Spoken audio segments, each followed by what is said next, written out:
Hi అండి. Welcome to our channel friends. అందరూ ఎలా ఉన్నారు? బాగున్నారా? మేమైతే చాలా బాగున్నామండి.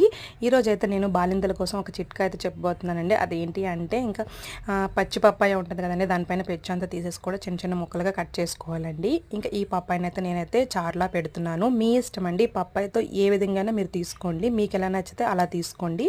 పప్పాయ ఎంత తింటే అంత మిల్క్ అనేది ప్రొడక్ట్ అవుతుందనమాట. నేనైతే ఇంకా నాకు ఇలా ఇష్టం అనమాట, చారు పెట్టుకుంటానండి. ఇంకా పప్పాయ ఫస్ట్ కట్ చేసుకున్నాక ప్యాన్ పెట్టేసి ఇంకా ఆనియన్స్, మిర్చి, పోపులు, ఇంకా అల్లం వెల్లుల్లి పేస్ట్ ఇవన్నీ వేసేసినాక దాంట్లోనైతే నేను పప్పాయ ముక్కలను అయితే యాడ్ చేశానండి. ఇంకా కొంచెం ఉడుకుతున్నప్పుడే ఇంకా నేనైతే చింతపండు వాటర్ అనేది యాడ్ చేశాను అనమాట. చాలా అంటే చాలా బాగుంటుందండి. ఇలా ట్రై చేయండి తప్పకుండా కూడా.